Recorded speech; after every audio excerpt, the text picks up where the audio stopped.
प्रिय भाई एवं भौणी माने जेउ ईश्वर जेउ परमेश्वर से जीवंत निर्झर अटंती जीवंत जल अटंती जेउ परमेश्वर समीरणीय स्त्री को जीवंत जल विषय कहले देवा परमेश्वर अटंती जाकि केबे केही पान कले तृषित हुए नहीं केबे तृषा लागे नहीं जेउ परमेश्वर इस्राएल मरु प्रांत मध्यरे प्रस्तर ठारू जल देवा परमेश्वर जगाइबा परमेश्वर जेउ परमेश्वर शुभ सागर को दी भाव विभक्त जल दी भाव विभक्त करी पथ देवा परमेश्वर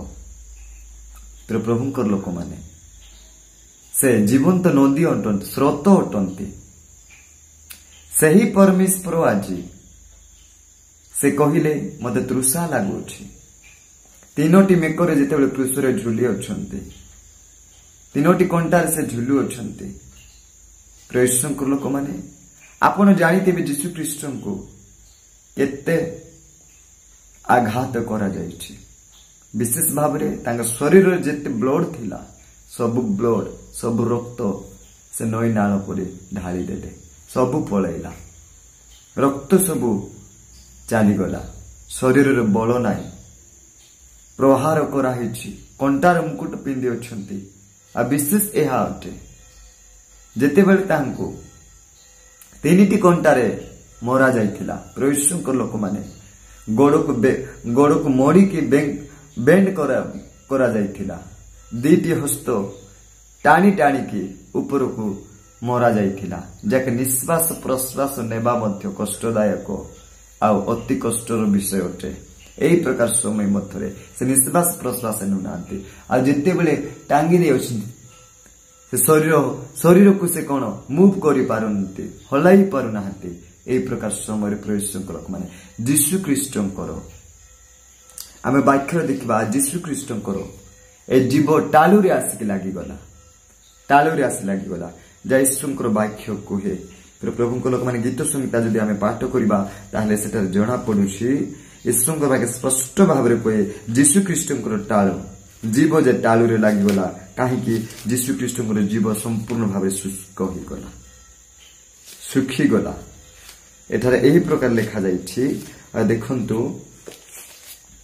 सही त्राणकर्ता उद्धारकर्ता से जीवन निर्झर जे जीवनर स्रोत अटंती सही आज कृष्ण उपरे थाइकी से घोषणा करूछन्ति से कहू अछन्ति व्याकुल रे आउ से मते पानी दरकार मते तृषा लागुछि बोली कहउछन्ति देखो एठारे ए प्रकार लिखा जाइछि मु जल परि ढला जाउछि ओ मोहर सबु अस्थि संदिरु खसी पडुछि मोहर हृदय मोहम परि हेउछि ताहा मो अंतर मध्य तरली जाए मोहर बल खपरा पर शुष्क होई अछि आ मोहर जीवा तालुरे लागी जाइछि पुणी तुमे मोहर मृत्युर धूली की आनिछ प्रेषक लोक माने देखंतो प्रेस एठारे लिखा जाए जीशु ख्रीष्टंकर जीवा तालुरे लागी गला आउ से कथा हेबा पई साहस नै आ शेष समय एही प्रकार परिस्थिति मध्यरे से कहउछन्ति मते तृषा लागुछि से पानी मागुछन्ति एही परिप्रेक्ष्य समय मध्य प्रेषक लोक माने देखो जौन लिखित सुसमाचार तैर 19 अध्याय को जदि आमे जीवा ताहले सेटा लिखा जायछि जौन लिखित सुसमाचार 19 अध्याय praise the Lord hallelujah thank you Jesus hallelujah praise the Lord जौन 19 अध्याय तैर 28 पद 29 पद ए प्रकार लिखा जाए एहा परे जीशु धर्मशास्त्र वाक्य जेपरि सफल हुए एति निमते समस्त विषय एबे समाप्त होइछि बोली जानी कहिले मते तृषा लागुछि सेतिरे अम्ल रस परिपूर्ण करी गुटिए पात्र थिला तेणु से माने अम्ल रस परिपूर्ण गुटिए स्पंज खंडिए एजो पननल रे लगाई ताहांको मुख पाखकु देले प्रेषक लगा देखंतु कौन देले अम्ल रसर परिपूर्ण ए अम्ल रस कौन अटे देखो मुझे गोटे विषय कहूँ आम जदि पाठ करवा ए अम्ल रस विषय कौन या तिक्त थाए पिता थाए तिक्त थाए विषधर विषय अटे विषाक्त अटे शरीर चढ़ी जाए शरीर बढ़ी जाए शरीर विष सब कौन हो जाए ना कि पूर्ण हो जाए भरी जाए यही प्रकार अम्ल रस एटा तिक्तर पूर्ण विश्वर पूर्ण अटे आर यही अम्ल रस यही पूर्ण जीशु को पान करने देउथिले उदाहरण स्वरूप मुझे गोटे विषय लगा जाए व्यवस्था अनुसार लेवीय पुस्तक यही अम्ल रस को व्यवहार करा जाउथिला ए अम्ल रस को लेके पान करा जाउथिला भूल करबा लोक को पाप करबा लोक को ए अपराध यही प्रकार लोक मान को लेके कौन करा जाउथिला पान करबा पे दिया जाउथिला प्रेषण को लोक माने जदि आपण पाठ करिवे लेवीय 15 अध्याय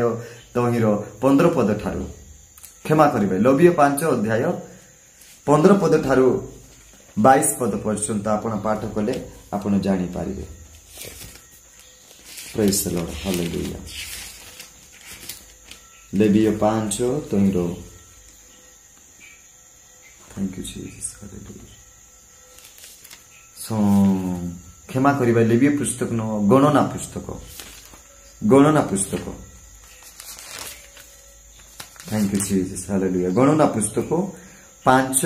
अध्याय 15 पद ठारू आपण पाठ कले जानि पारिबे किंतु मु केवल आपण मान के निमंते 22 पद पाठ करू तहिरे एही सापजनक जल तुम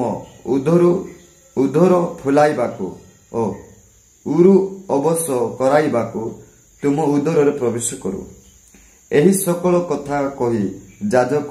राणयुक्त शपथ द्वारा सही स्त्री की शपथ कराइबो तहिरे सही स्त्री आमेन एहीपरि हो बोली कहबो देखंतो आर मुख्य कारण कोन अटे विशेष करे संपूर्ण अध्याय पाठ कले आपण जानि पारिबे एहा विशेष करी कि जेते बेले स्वामी स्त्री भीतर संदेह सृष्टि हुए संदेह उत्पन्न हुए पाप विषय हो व्यभिचार विषय हो कौन से ए प्रकार अधर्मर विषय संदेह जिते स्वामी स्त्री भीतर सृष्टि होता प्रेषण लोक मैंने ए स्वामी स्त्री कौन करुले जाना निमंते प्रूफ पाई जना पड़ा माने कौन कर जाजक पाखक जाऊे जाजक पाखक गले जाजक कौन करुले एम पचरा उचरा करके सत्य विषय आनिबा पाई सत्य विषय प्रमाण करिबा पाई सत्य को प्रकाश करिबा निमंते जाजक कौन करुले गोटे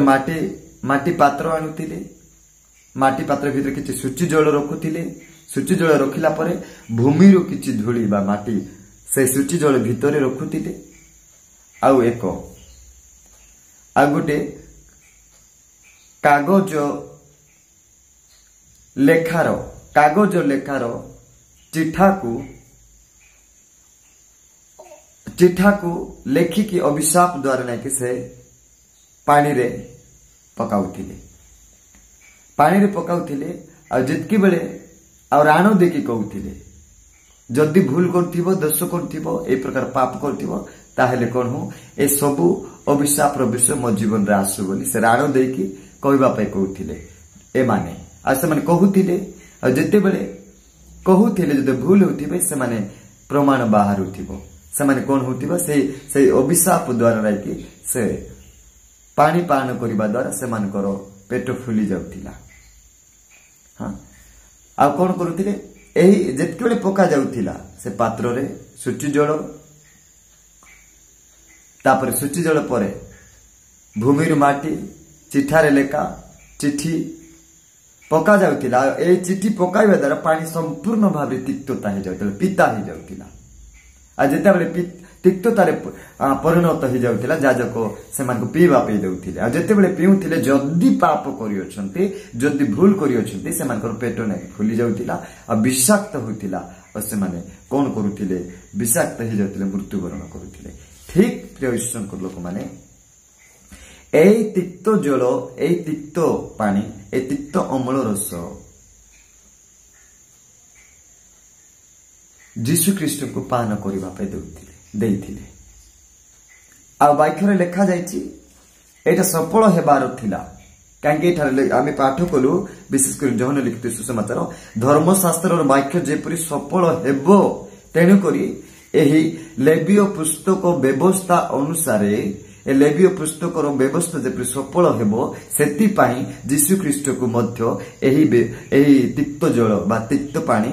ଅମ୍ଳ ରସ ପାନ କରିବା ପାଇଁ ଦିଆଯାଇଥିଲା। ଦେଖନ୍ତୁ ଏଠାରେ ପୁନର୍ବାର ପାଠ କରୁଅଛି। ସେହି ଏଠାରେ ଲେଖାଯାଇଛି ଧର୍ମଶାସ୍ତ୍ର ବାକ୍ୟ ଯେପରି ସଫଳ ହେବ। କୋଉ ବାକ୍ୟ ସଫଳ ହେବ? ବ୍ୟବସ୍ଥାର ଯେଉଁ ବ୍ୟବସ୍ଥା କି ଏହି ଅମ୍ଳ ରସ ବା ଏହି ତିକ୍ତ ଜଳ ତିକ୍ତ ପାଣିକୁ ପାନ କରିବା ଦିଆଯାଉଛି। ଯେଉଁ ଦ୍ୱାରା ପାନ କରିବା ଦ୍ୱାରା କଣ ହେଇଯାଉଥିଲା ନା ଶରୀର ବିଷାକ୍ତ ହେଇଯାଉଥିଲା, ତିକ୍ତରେ ପୂର୍ଣ୍ଣ ହୋଇଥିଲା ଆଉ ପ୍ରାଣ ତ୍ୟାଗ କରୁଥିଲେ। ଈଶ୍ୱରଙ୍କ ଲୋକମାନେ ଏମିତି ମୃତ୍ୟୁ ମଧ୍ୟ ବେଳେ ବେଳେ ହେଇଯାଉଥିଲେ। ଏହି ପ୍ରକାର ବ୍ୟବସ୍ଥା ଥିଲା, ନିୟମ ଥିଲା। ଆଉ ଏହି ବ୍ୟବସ୍ଥା ଏହି ନିୟମ ଯେପରି ସଫଳ ହେବ ତେଣୁକରି ଏହିଠାରେ ମଧ୍ୟ କ୍ରୁଶ ଉପରେ ଯୀଶୁ ଯେତେବେଳେ କହିଲେ ମତେ ତୃଷା ଲାଗୁଅଛି, ସେହି ସମୟ ମଧ୍ୟରେ ସୈନ୍ୟମାନଙ୍କ ମଧ୍ୟରୁ କଣ କଲେ? ଗୋଟେ ସ୍ପଞ୍ଜରେ ଏହି ତିକ୍ତ ଜଳ ଏ ତିକ୍ତ ପାଣିକୁ ବୁଡାଇଲେ। ତାପରେ ନାଇକି ବୁଡାଇକି ତାଙ୍କର ମୁଖକୁ ଦଉଛନ୍ତି, ତାଙ୍କ ମୁଖରେ ନେଉଛନ୍ତି ପାନ କରାଇବା ପାଇଁ। କିନ୍ତୁ ଈଶ୍ୱରଙ୍କ ଲୋକମାନେ ଏଠାରେ ଆମେ ଦେଖୁ, ମୁଁ କହିବାର କାରଣ ଏହା ଅଟେ, ପ୍ରଭୁ ଏହି ବ୍ୟବସ୍ଥାକୁ ପୂର୍ଣ୍ଣ କରିବା ପାଇଁ, ଏହି ବିଧିକୁ ସଫଳ କରିବା ପାଇଁ, ଏହି ବିଷୟକୁ ପୁରା କରିବା ପାଇଁ, କାରଣ ପ୍ରଭୁଙ୍କ ଲୋକମାନେ ଏହି ବ୍ୟବସ୍ଥା ଏହି ବିଧି ଯେପରି ସମ୍ପୂର୍ଣ୍ଣ ହେଇପାରିବ, ପୁରା ହେଇପାରିବ, ଆଉ ଲୋକମାନେ ବ୍ୟବସ୍ଥାର ବାନ୍ଧି ହେଇକି ଛନ୍ଦି ହେଇକି ଯେପରି ନ ରୁହନ୍ତୁ, ତାହା ମଧ୍ୟ ମୁକ୍ତ କରିବା ପାଇଁ, ପୂର୍ଣ୍ଣ କରିବା ପାଇଁ, ସଫଳ କରିବା ପାଇଁ ପରମେଶ୍ୱର ଯୀଶୁଖ୍ରୀଷ୍ଟ କଣ କଲେ? ଏହି ଅମ୍ଳ ରସକୁ ପାନ କରିବା ପାଇଁ ସେ କହିଲେ ମତେ ତୃଷା ଲାଗୁଅଛି। ପ୍ରଭୁଙ୍କ ନାମ ଗୌରବ ହଉ, ପ୍ରଭୁ ଗୌରବମୟ ପାଆନ୍ତୁ। ଦେଖନ୍ତୁ ଲେଖାଯାଇଛି ଏହାପରେ ଯୀଶୁ ଧର୍ମଶାସ୍ତ୍ରର ବାକ୍ୟ ଯେପରି ସଫଳ ହୁଏ। କଣ ହେବ? ଧର୍ମଶାସ୍ତ୍ରର ବାକ୍ୟ ଯେପରି ସଫଳ ହେବ। ପୁରାତନ ନିୟମରେ ଲେବୀୟ ପୁସ୍ତକରେ ବିଧି ବ୍ୟବସ୍ଥା ଅନୁସାରେ ଏହି ପ୍ରଥା ଥିଲା, ଏହି ବିଷୟ ଥିଲା। ଏଇଟା ଯେପରି ସେ ପୁରା କରିବେ, ଆଉ ଯୀଶୁଙ୍କ ପରେ ଏହି ପ୍ରକାର ବ୍ୟବସ୍ଥା ଏହି ପ୍ରକାର ବିଷୟ ଯେପରି ନ ହେବ, ଯୀଶୁଖ୍ରୀଷ୍ଟ ଏହା ପୁରା କରିବା ପାଇଁ କ୍ରୁଶ ଉପରେ ଥାଇକି ସେ ଡାକ ପକାଇଲେ, କହିଲେ ମତେ ତୃଷା ଲାଗୁଅଛି। ଆଉ ଏହା ମଧ୍ୟ ସମ୍ପୂର୍ଣ୍ଣ ଭାବରେ ଆଜି କଣ ହେଇଛି? ବ୍ୟବସ୍ଥା ପୂରଣ ହେଇଛି, ପୁରା କରିଛନ୍ତି ଯୀଶୁଖ୍ରୀଷ୍ଟ। ଖ୍ରୀଷ୍ଟଙ୍କ ଲୋକମାନେ ଆଜି ଯଦି କିଛି ଏହି ପ୍ରକାର ତିକ୍ତ ବିଷାକ୍ତ ଜିନ ପାନ କରୁଛନ୍ତି, ତାହେଲେ ପ୍ରଭୁଙ୍କ ଲୋକମାନେ ଏଟା ମଣିଷ ମାନଙ୍କର ଭୁଲ। ବିଷ ପାନ କରିବା, ମୃତ୍ୟୁ ହେବା, ଏହା ବର୍ତ୍ତମାନ ମଣିଷ ମାନଙ୍କର ତ୍ରୁଟି, ମଣିଷ ମାନଙ୍କର ଭୁଲ, ମଣିଷ ମାନଙ୍କର ଏହି ପ୍ରକାର ଡିସିସନ ସିଦ୍ଧାନ୍ତ ଦ୍ୱାରା ନିଜ ଜୀବନକୁ କଣ କରିବା? ଏଟା ହତ୍ୟା କରିବା, ନିଜ ଜୀବନକୁ ନିଜେ ମାରିବାର ବିଷୟ ଏବେ ଦେଖାଯାଉଛି। କିନ୍ତୁ ଯୀଶୁଖ୍ରୀଷ୍ଟ କଣ କଲେ? ସମ୍ପୂର୍ଣ୍ଣ ଭାବରେ ସେ ବ୍ୟବସ୍ଥାକୁ ପୂରଣ କରିଅଛନ୍ତି। ପ୍ରଭୁଙ୍କ ନାମ ଗୌରବ ହଉ। ଏହା ଥିଲା ପ୍ରଭୁ ଏହି ବିଷୟକୁ ପୁରା କରିବା ପାଇଁ ପ୍ରିୟ ଈଶ୍ୱରଙ୍କ ଲୋକମାନେ ଯୀଶୁଖ୍ରୀଷ୍ଟ କହିଥିଲେ ମତେ ତୃଷା ଲାଗୁଅଛି। ଆଉ ଏହି ବ୍ୟବସ୍ଥା ସଫଳ ମଧ୍ୟ ହେଇଅଛି। ହେବା ଦ୍ୱାରା ଆଜି ଆପଣ ଆଉ ମୁଁ ଏ ବ୍ୟବସ୍ଥାରେ ମୁକ୍ତ ମଧ୍ୟ ଅଟୁ, ଆଉ ସମ୍ପୂର୍ଣ୍ଣ ଆମେ କଣ ଫ୍ରିଡମ ମଧ୍ୟ ପାଇଅଛୁ। ଏଣୁ ଆସୁ ପ୍ରଭୁ ଏ ବାକ୍ୟଟି ଆମେ ସମସ୍ତଙ୍କୁ ପ୍ରଚୁର ଭାବରେ ଆଶୀର୍ବାଦ ପ୍ରଦାନ କରନ୍ତୁ। ଆମେନ୍।